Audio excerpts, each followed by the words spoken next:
Hello, everybody. Welcome to this live version of the Real Sports Scope on this Wednesday. I haven't been live Wednesday in a while. August 12th, had some situations there. Bought a new car, had to change over my registration and everything over rideshare, so I couldn't do that today. So I'm going to do the show tonight. Won't be back tomorrow, but 30 minutes past the hour. Hopefully, the Mad New Yorker will be here. He said he would.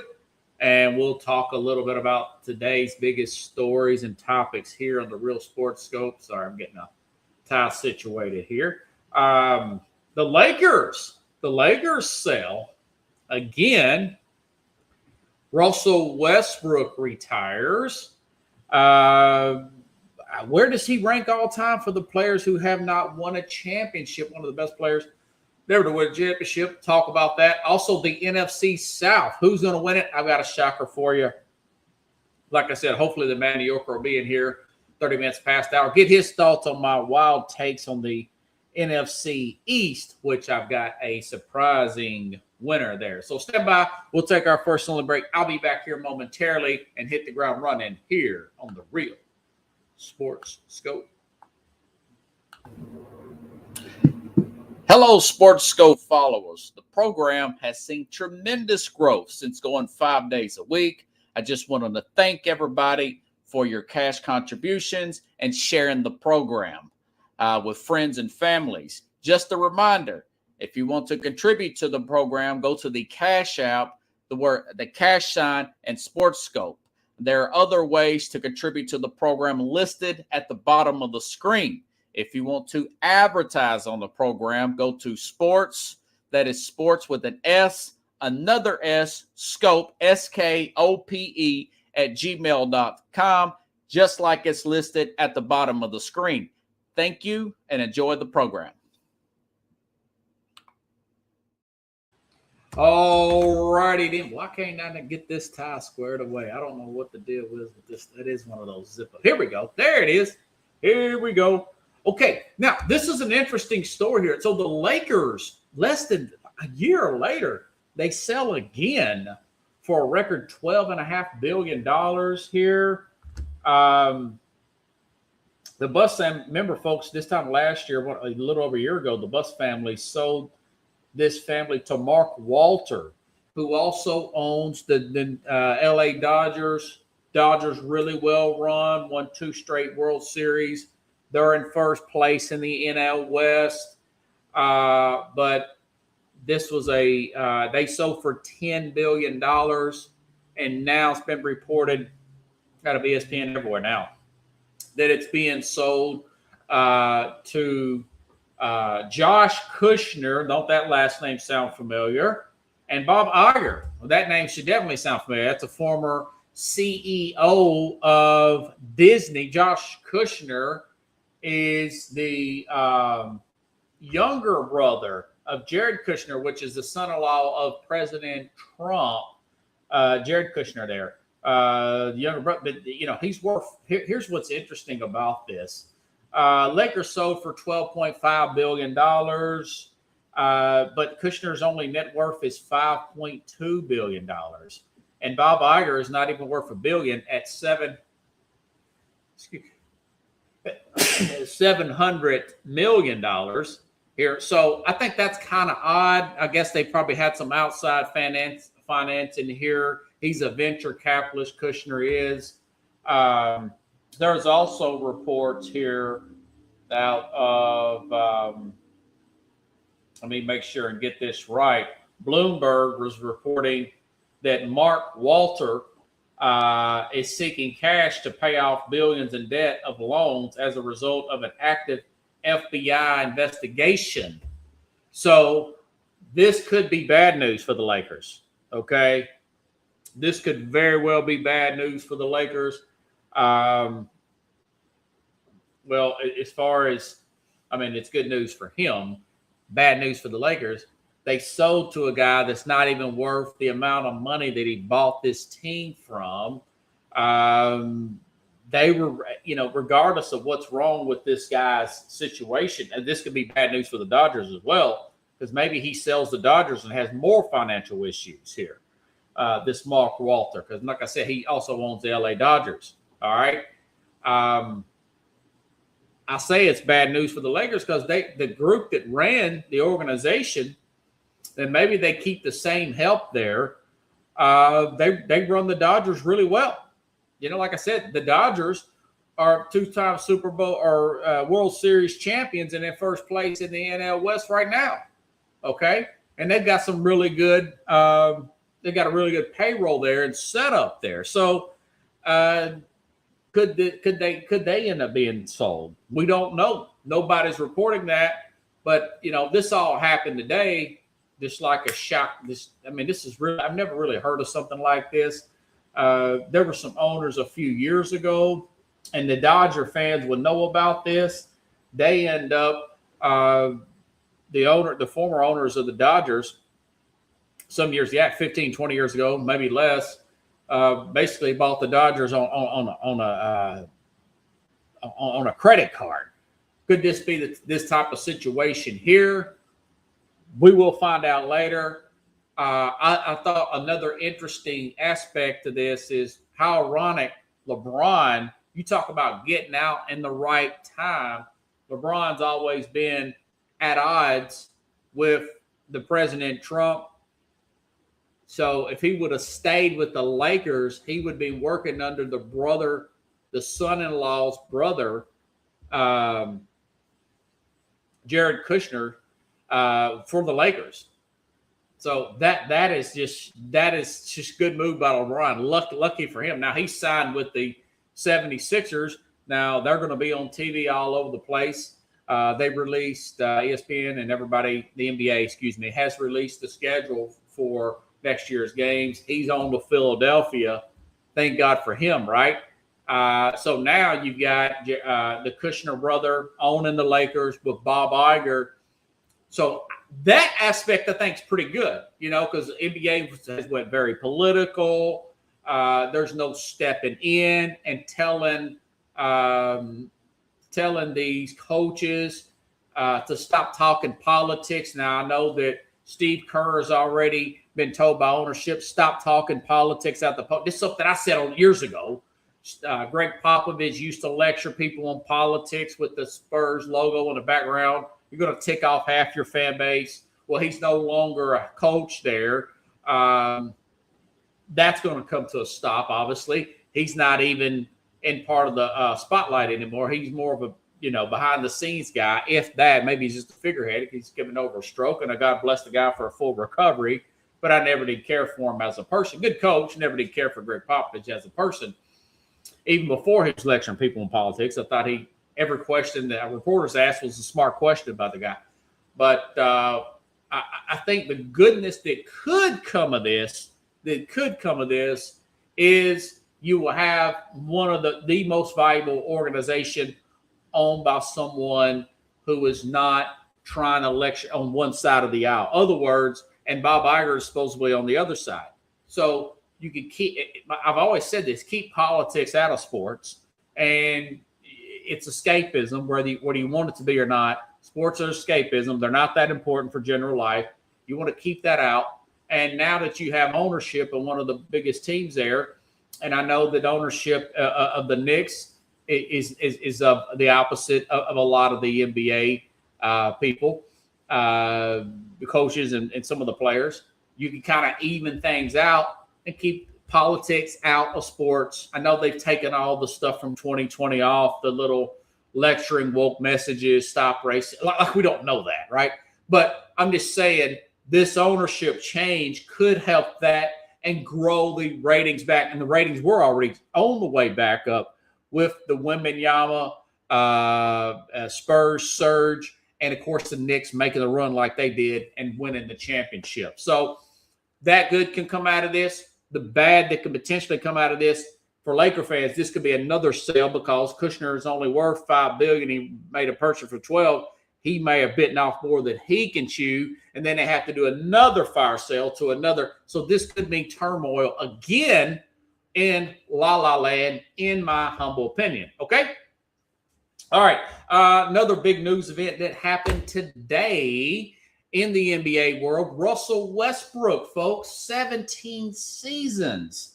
17 seasons in the NBA. Man, I tell you, I remember when he got drafted, when they were with the Seattle Supersonics. Him and Kevin Durant were drafted pretty close to each other. Let me see, 18 seasons. I'm shooting the guy short. 18 seasons in the NBA, 2008 to 2026, 4th overall pick by Seattle, 7 different franchises, all-time NBA leader in triple-double. In 209 triple-doubles, 2017 MVP. He had the 42 that year in 2007. I've also made a note about Westbrook here that Oscar Robertson held that record for years, that triple-double record for most all-time at 181. He's got 209. So this guy's like the Energizer Bunny. He kept going and going and going. Great player. All that being said, Russell Westbrook totally underachieved, in my opinion. I mean, the fact that he could not win a championship with Kevin Durant, particularly that year in 2016 when they had that Golden State Warrior team. I want to say that 73-win Golden State. They were supposed to be the greatest team of all time. Had them down 3-1. Could not finish that off. They were also in the finals some years before that. They lost, remember, to LeBron and the Heat when they won their first title. They had James Harden, young 23, 24-year-old James Harden coming off the bench. They later had to move Harden. But you look at the combination, that 8 years that him and Kevin Durant played together, and Durant just had enough. He had to move off. I wish he wouldn't have moved to Golden State, but he did. And they end up winning the championship there, barely breaking a sweat, if you ask me, the 2 championships they won there. So, yeah, where does he fit? Where does Russell Westbrook, folks, fit as far as the all-time players who, obviously, he's a first ballot Hall of Fame. But where does he fit as far as the all-time players that are great to never win a championship? You've got guys like Karl Malone. I'll look this up. 2-time MVP. 3rd all-time scorer in NBA. Probably Malone's the best player never to win. But, you know, I would probably put Westbrook second and maybe Stockton after him.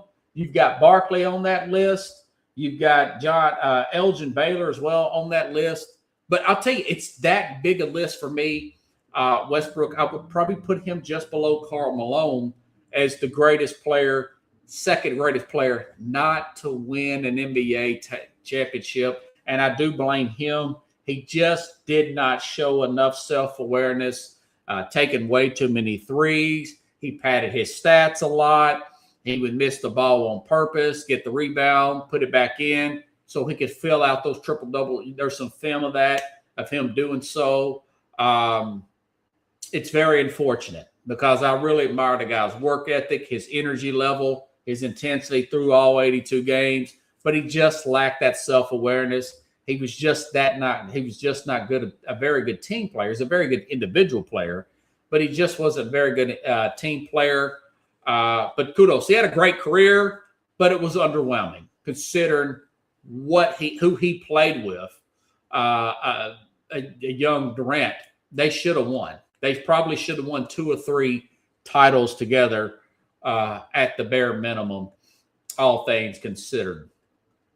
Especially with Sam Presti picking the players there and putting those really interesting rosters around that dynamic duo there in Oklahoma City. Okay.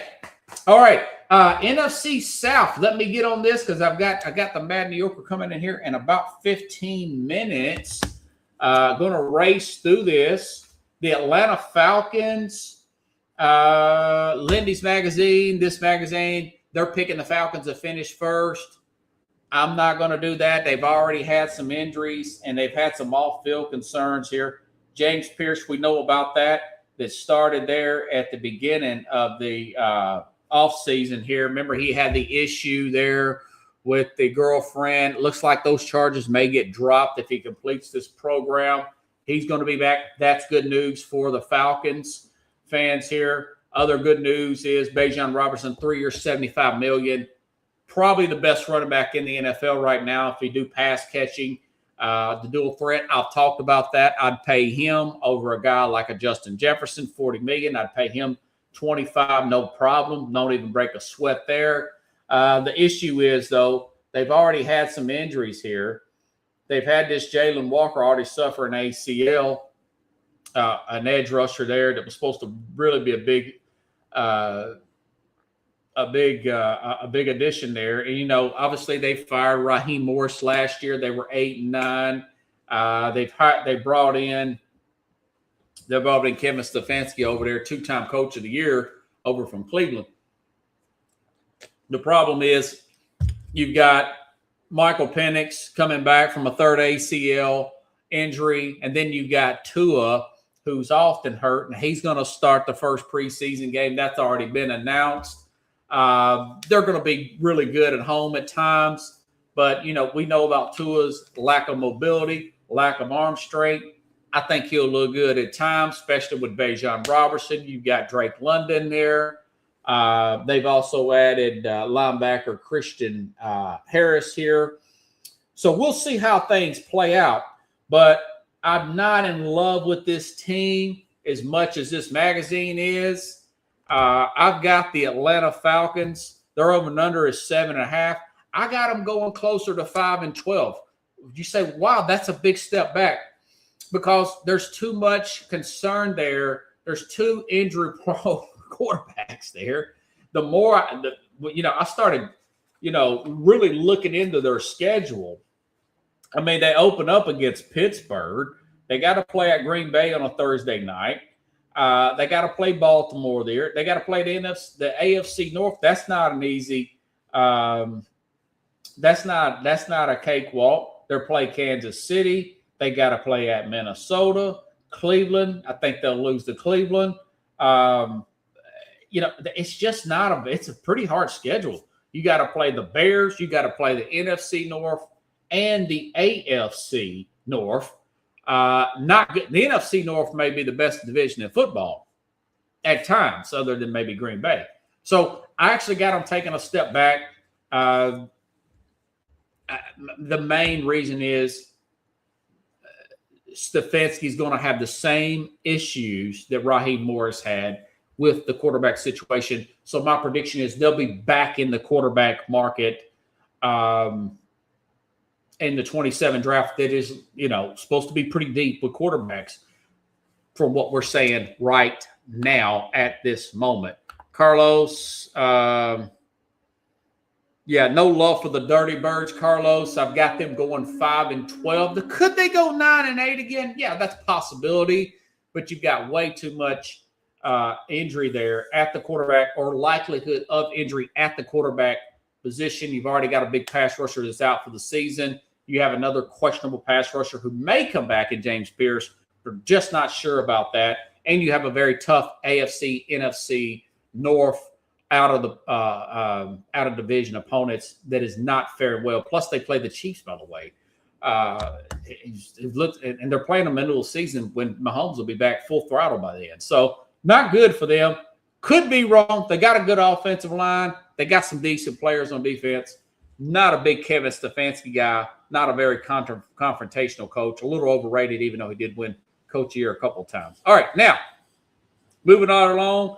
Quick take here. Carolina Panthers did bring in Jalen Phillips. I want to say got him over from the Eagles with A.J. Dillon, Luke Fortner. They did lose Caden Nays, their center there. Lost him in free agency to the Lions. They did win the division last year. They wasn't great last year, but they were good enough to win that division at 9-8. Remember, they won it at the very last end of the season against the Tampa Bay Bucks here. Bryce Young, they got him listed as a guy on the hot seat. He's a very undersized player. I mean, it's just a matter of time before he gets hurt. He's been banged up. This magazine has him as on the hot seat. They mentioned the fact that, the 2023 first overall pick found rhythm towards the end of 25 as the Panthers moonwalked into the division title. He kept offenses afloat, but you could see how he does struggle. That being said, they're picking him to finish first in this magazine. They did play well at times last year. They pushed the Rams to the wire a couple of times here, and but they were all blown out by they were beat by Tampa, and they were blown out in the regular season, blown out by Seattle, blown out by Buffalo. They did beat Green Bay. They're a hit and miss team pretty much, and he struggles. I do like the receiving core. They've got some moving parts, got a good head coach here. I've got this team going 7-10. They could go 10-7 if the ball rolls the right way. But again, these divisions, they play they play at the Philadelphia Eagles. They play at they got Baltimore as well, at Minnesota. They play the two North teams. So he is kind of in a contract year, Bryce Young here, 5th-year option year for him. But I just don't think he's going to hold up as well. All right. Okay. Here's my team. Team of interest here. The Saints here. The Saints shocked a lot of people last year. Tyler Shuck, older player, I want to say 26, 27 years old, taken out of Louisville, later draft pick. Looks to be a pretty big hit there for Keelan Moore, who I wasn't really expecting a lot out of that coach. Keelan Moore, remember, he was a coordinator there, I want to say, with what is it, with the Eagles last year or a few years ago, with the Cowboys, whatnot. Either way, he's the head coach there. Keelan Moore, better than I thought he was going to fare as a head coach. Tyler Shuck, look at these wins down the stretch. They won 4 or 5 down the stretch last year, okay? They upset Tampa. They beat Carolina, smoked the Jets, beat Tennessee. So that's 3 of the last 4 there. Play some good football there when everybody was expecting them to not play well at all. They were 6-11 with Tyler Shuck. So you start to see that with their draft picks. This team is going to be a big shocker. This team's going to be a big shocker here in the NFL next year. Okay. I've got them going 9-8, folks. I've got them going 9-8. Keep that record in mind for the New Orleans Saints. Tampa Bay Buccaneers. Baker Mayfield in a big contract dispute. He's on a contract year. He says he's not going to negotiate with the Bucs anymore. They let Mike Evans go. I thought they should have let Mike Evans go. Older, often injury-prone. Let the 49ers take that problem. My biggest issue with them is Villa. He says absolutely best run stopper. The heart of that defense wants to be traded. So he could be traded to the New York Giants, possibly, or the Chicago Bears, somebody like that, here before the season starts. He's in a contract dispute as well.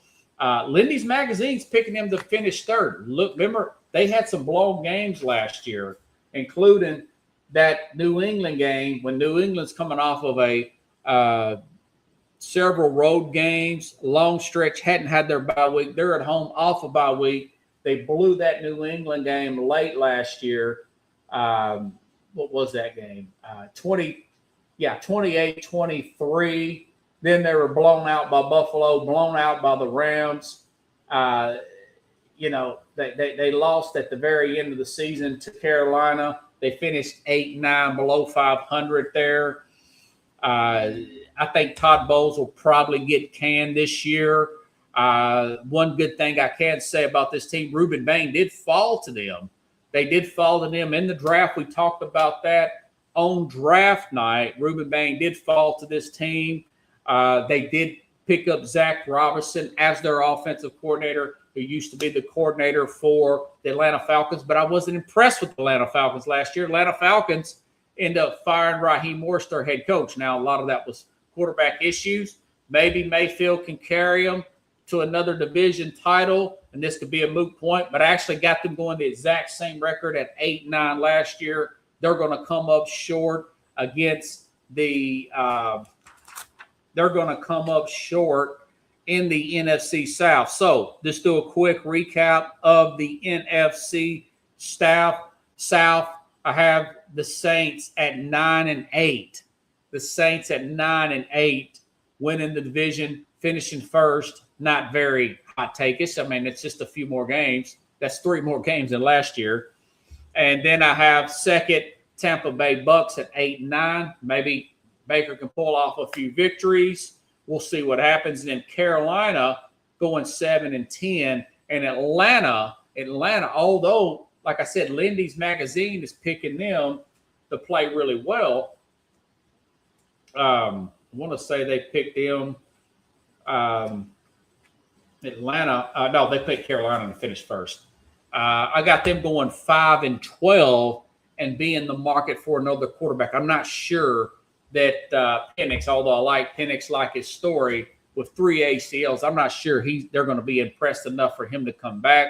And I'm just not that in love with Kevin Stefanski and Tua. We know about his lack of mobility and his injury history, folks. So if you're still watching live, Carlos, go ahead and come in. We can bring you in, talk about this Lakers sell Russell Westbrook, and get my notes on the NFC East, which I've got a hot take on them as well.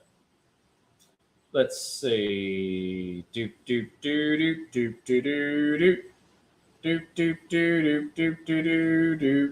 Let's see. I'm trying to find my notes here on the NFC East. Yeah, I've got my notes here. I'm going to see if I can debate the Mad New Yorker on this one and see what he thinks about this division here, which I've got it in here somewhere. Here we go. There he is. Everything, the live stream. What's going on, man? Appreciate you. Thank you, brother. Appreciate you. Let me add the Mad New Yorker here and get a nice one.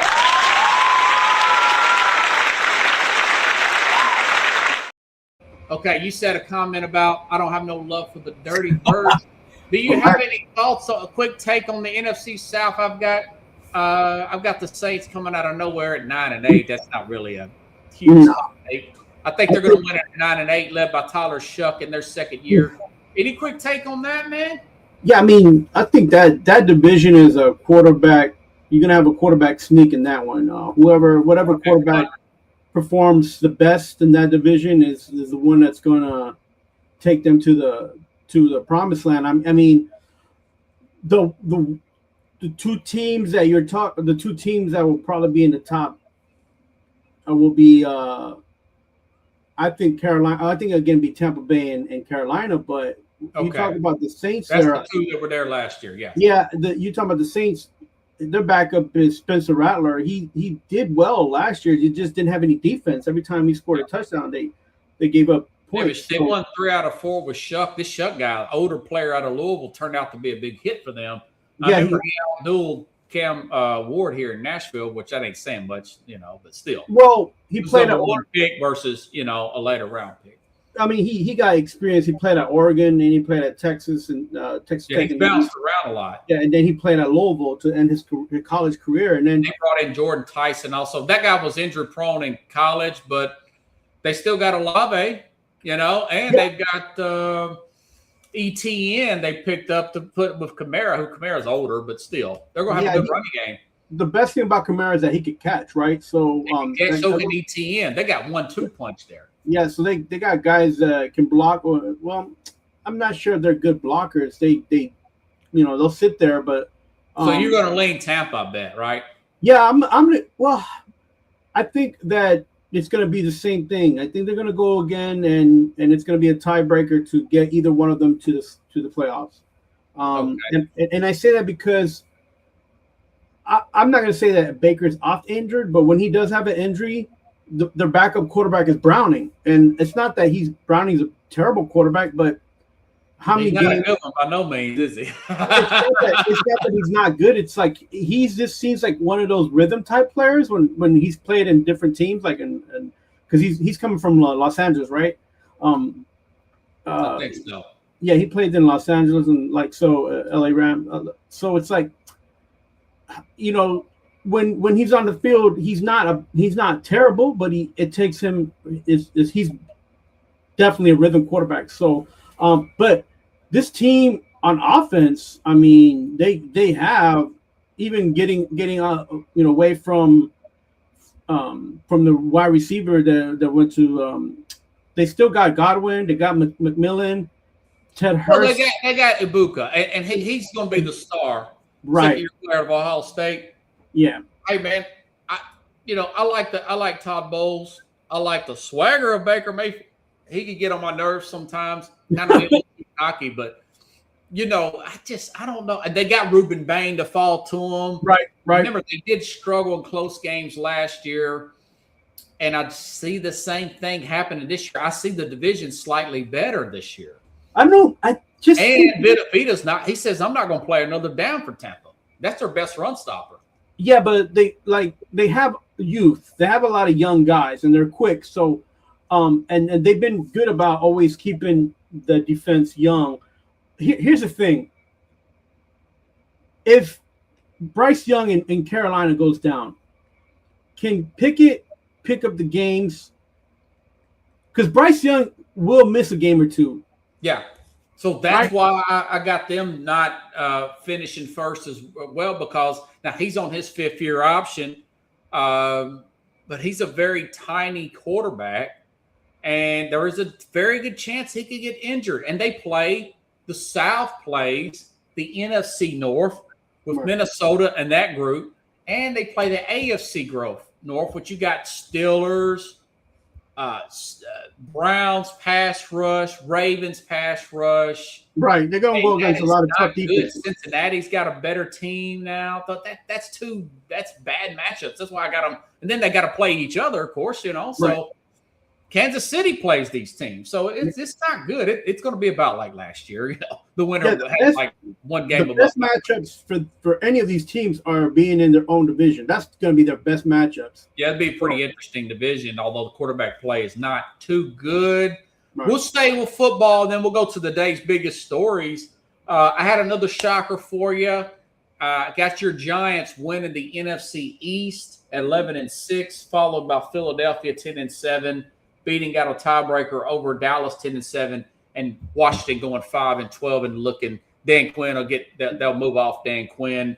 What's your thoughts about the NFC East with your Giants going from worst to first? No, I don't think that's going to happen yet. And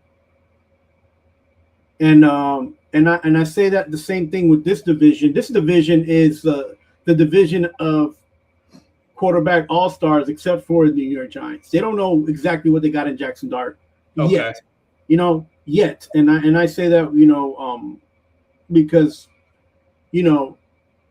there's new coaching staff. He's going to be a different offense around him, and it doesn't mean that he's going to be better. And what doesn't mean he'll be worse. We just don't know I just don't know as a true fan what to expect from him.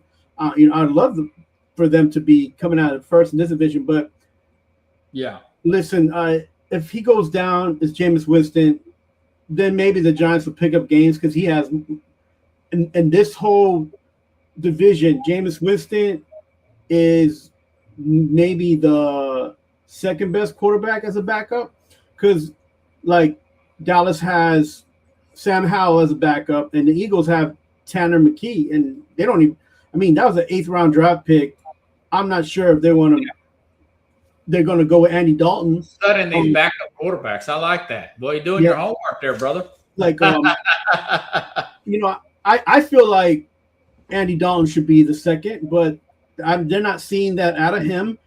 But again, too, you're talking about an older quarterback in Andy Dalton for the Eagles. So I think this division is going to kind of be like the NFC South, where it's like 3 of those teams are going to be really close to each other, and the top 2 teams are going to try to break it into the playoffs. And I got it backwards. I think it's going to be Eagles, Washington, and Cowboys for the. Dang! So you got Eagles first? Yes. Washington second? Yeah. Okay, that would be a big. The Washington has picked up some new players. Yeah. They've got a new coordinator, offense and defense.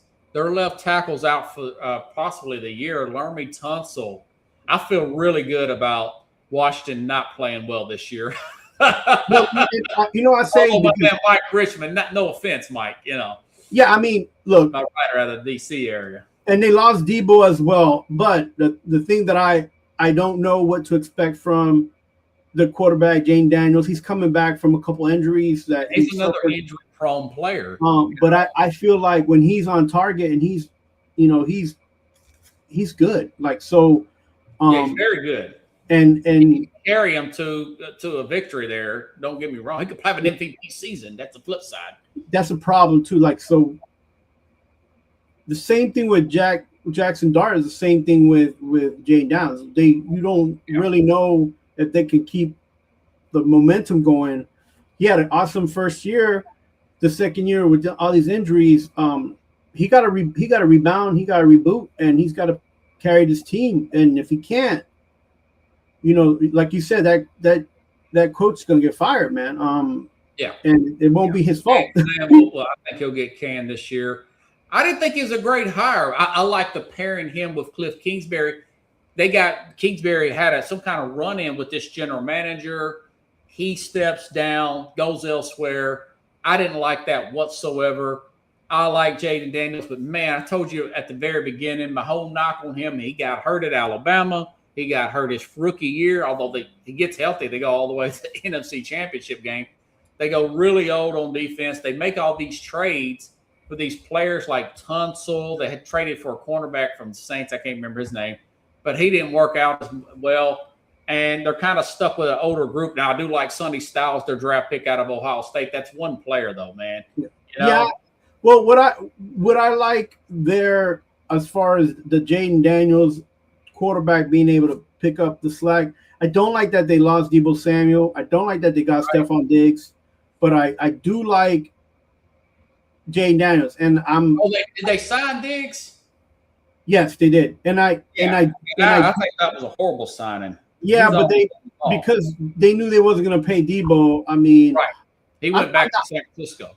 Yeah, I know. I'm not the GM over there, but what I do like about them is that even if anything happens to Daniels, you still have Marcus Mariota as a backup, and none of these guys, like, what are you gonna trust Sam Howell at Dallas? You're gonna trust Tamara McKee or Dalton as the Eagles? So, like I said, the best backup is the Giants, and you're not wanting Jackson Dart to get hurt, but at least you got a type.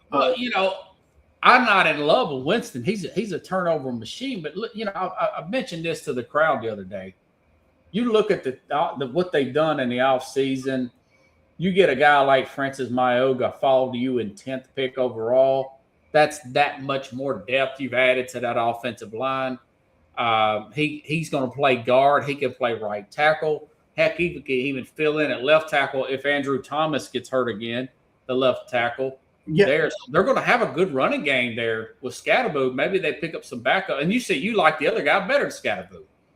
I do. I like Tracy a lot better than Scatterboo. I think that chemistry needs to change. If not, the team's not going to go anywhere. You give Tracy the ball, you throw him the ball, you let him. He's going to run all over the place. He's got more speed. He's got better vision.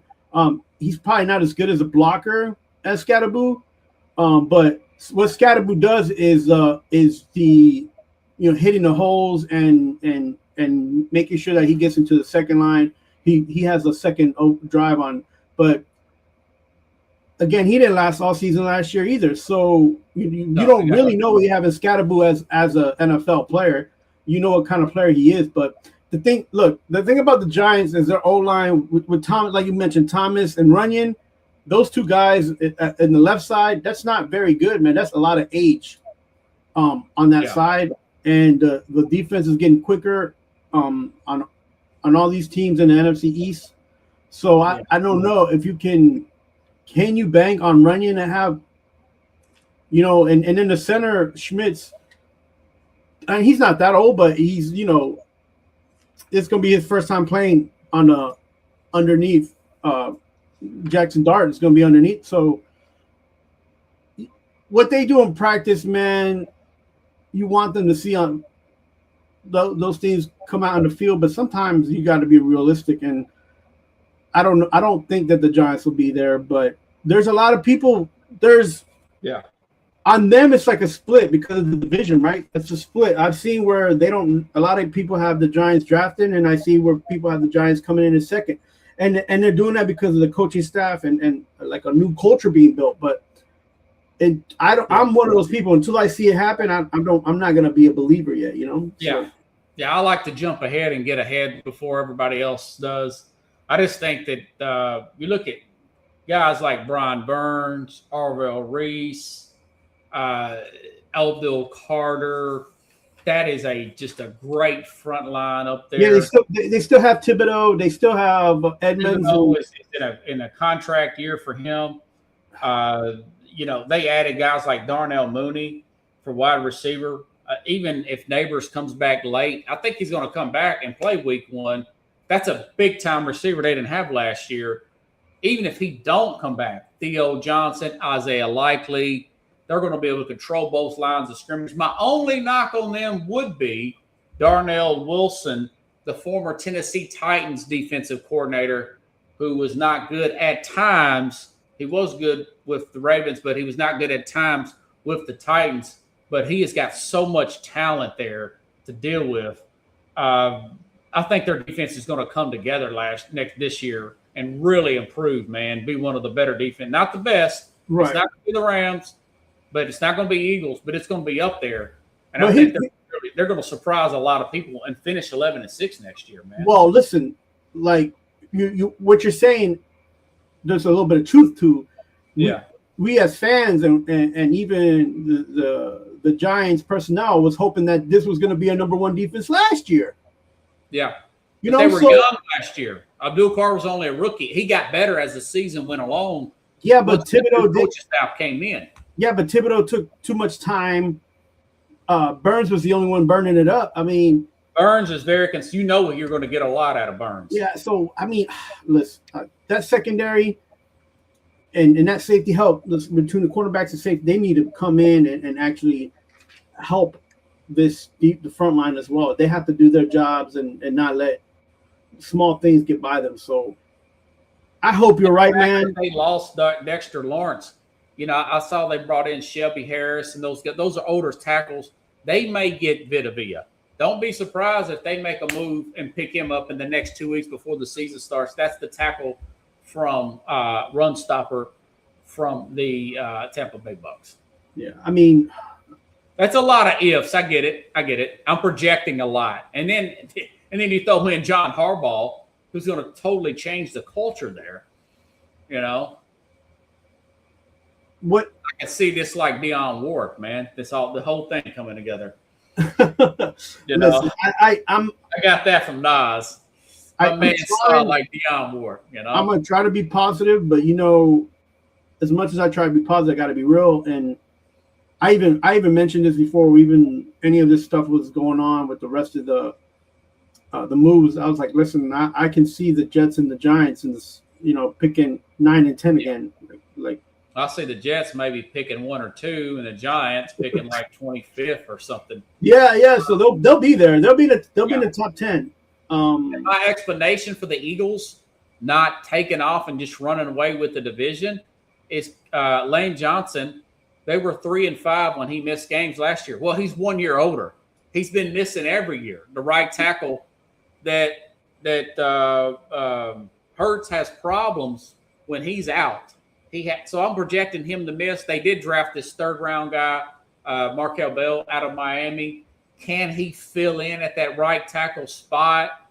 And if and when Lane Johnson misses 5, 6, 7 games, I don't know if he's going to be that adequate at that right tackle position. And I'm also hearing that their guy I was high on, that wide receiver's having trouble in camp, the rookie there out of USC. You know what I'm talking about there. Oh God, what's his name? Who? Mekhi Lemon? Kai Lemon, yeah, he's having a rough camp so far. But Devontae Smith, the tight end there that they picked out of Vanderbilt, and of course they brought back Dolder. I think they're going to be okay, and their defense is going to be rock solid. I still got them at 10-7, finishing second. Yeah, I got them falling off a truck. No, and they still have a running game. They should have. That's Saquon running the ball, you know. Yeah, they should have featured that. And they got the new young offensive coordinator. If he's going to do well, he comes over from Green Bay. And they got rid of A.J. Brown that I mentioned. Yeah, that's addition by subtraction.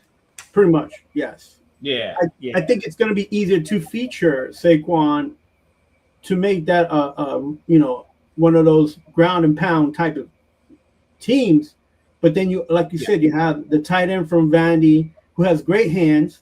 You got you still got Devontae Smith who can break games with him if you need to. So I think they're in the same position they were in last year, but they're in they should be a better team because they don't have this guy on the sidelines complaining. Yeah. So we'll see what happens there. Like I said, Giants, Eagles, Cowboys, Commanders. You have Eagles, Commanders, and Dallas, and then the Giants. Okay, hey, fair enough. It is what it is, brother. The Lakers sale, I think that's kind of shady. I thought it was shady when it first happened. Then I found out this guy's in trouble. He's in some kind of trouble and under investigation. He's also owns the Dodgers, by the way. Right. This guy, his name is Mark Walter. He bought it last year for $10 billion, sold it for $12.5 this year to Josh Kushner and Bob Iger. Kushner's, they buy it for $12.5 billion, largest purchase ever.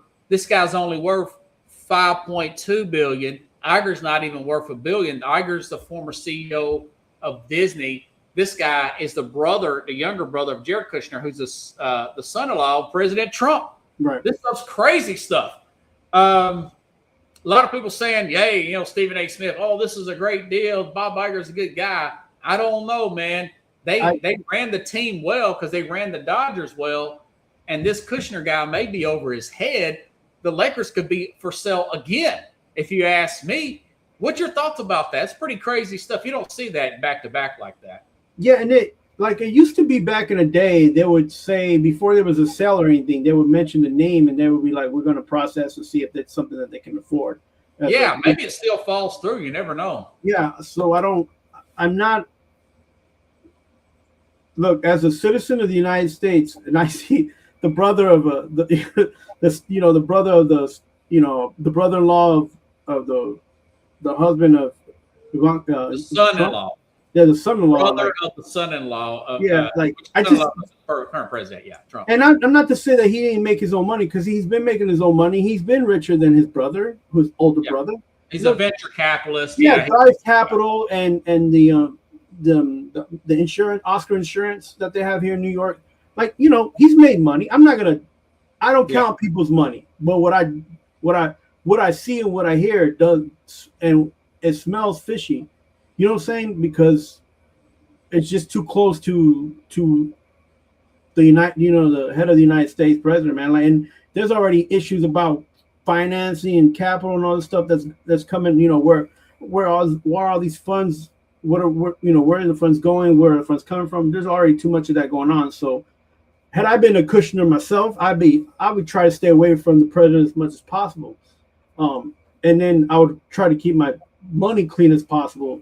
And so it's a good thing that he's in it with Iger, because Iger is like you said, CEO of Disney.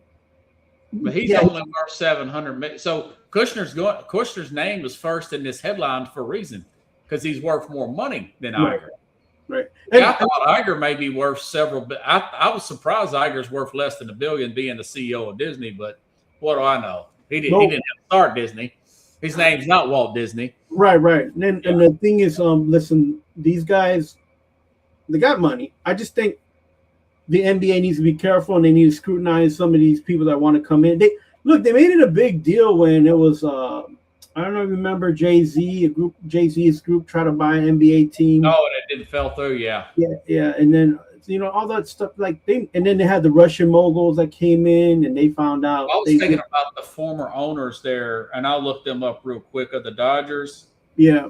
Remember those owners back in the day? The guy was way over his head. He had to sell the Dodgers. Yeah, he bought the Dodgers on a credit card. Yeah, and then he also had he was also going through a divorce with his wife, right? So yes.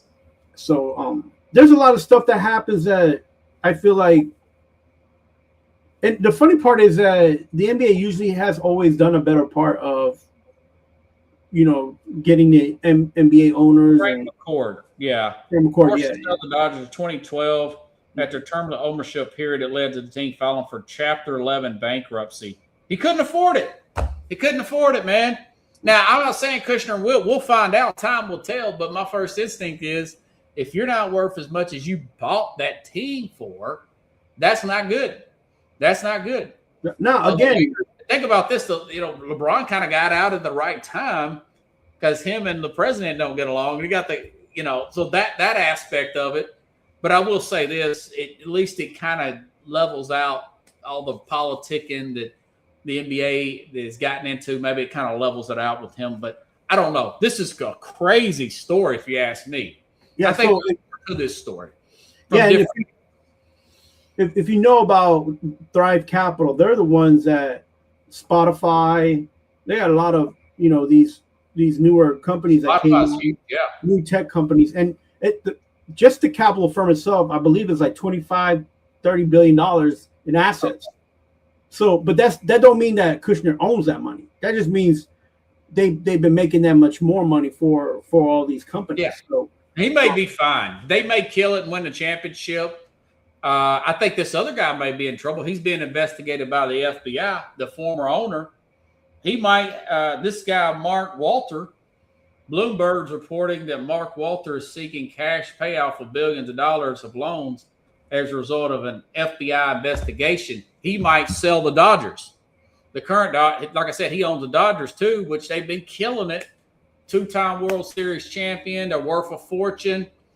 I think he owns the English Premier League as well, team. Yes. Yeah, he owns a team. Look, here's the thing that bothers me about all this is, teams, if somebody has a problem, sell a team, fine. But he went on a spree. Like, what, he was signing checks left and right.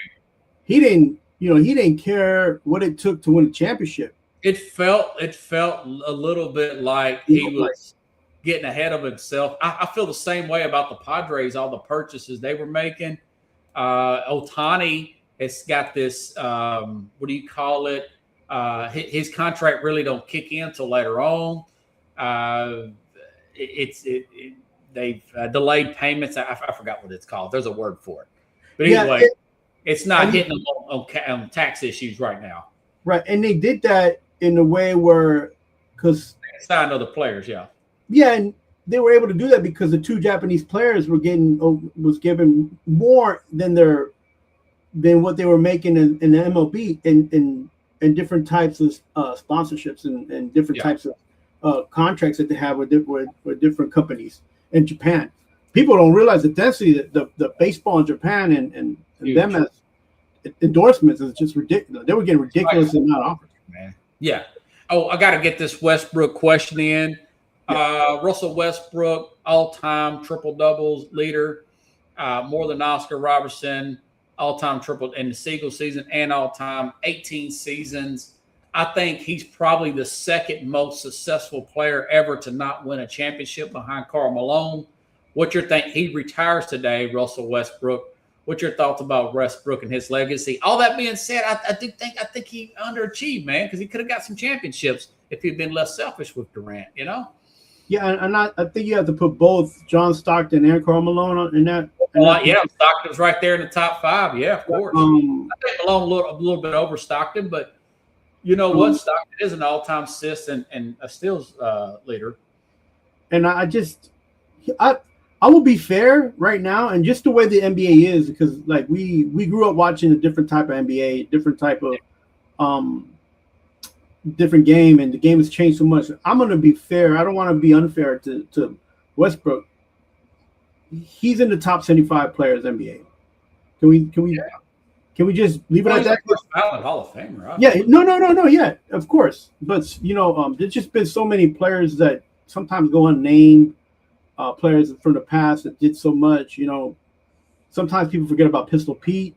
Do you think he underachieved championship-wise, considering his lack of self-awareness, always taking threes when they're not falling, not really embracing teammates and you could just tell he padded a lot of the stats too. You could see it where he was throwing the ball up, missing it on purpose, and Durant was laughing. That's how Durant got out of there. I think his attitude towards the game during the game had times with petty when he was younger. Yeah. I feel as he got older, he was trying to find a team to get to the next level. And then it was too late, right? The athleticism was gone. Yeah.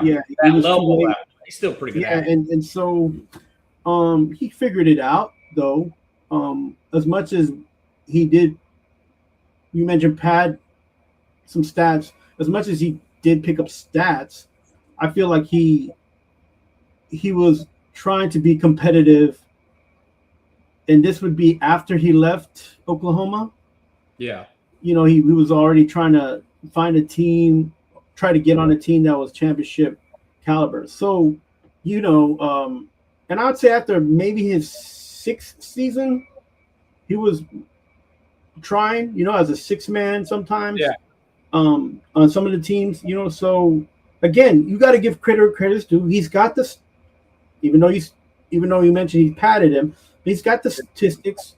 He played hard in a lot of these games. Yeah, he's an 82 game guy. I mean, he show up and play every night. Yeah, so I love his desire and his fitness. I mean, he never came into camp out of shape. What was terrible that it happened to be after 6 or 7 seasons. It took that much time for him to kind of get out. The first few seasons was like fashion, and he was about, he was, like you said, he was about himself a lot, and but it took him years with Durant, man. Yeah, it took him a couple. I figured like when those guys mentioned that they didn't want to play with him, Durant and what's his name? Beard didn't want to play with him. I think that kind of got to him and was like, he made it a mission to try to show NBA that he's just as good without those 2 guys as well. And I think he did okay, except for the fact that he wasn't able to get on a team to make it to the next level. Yeah.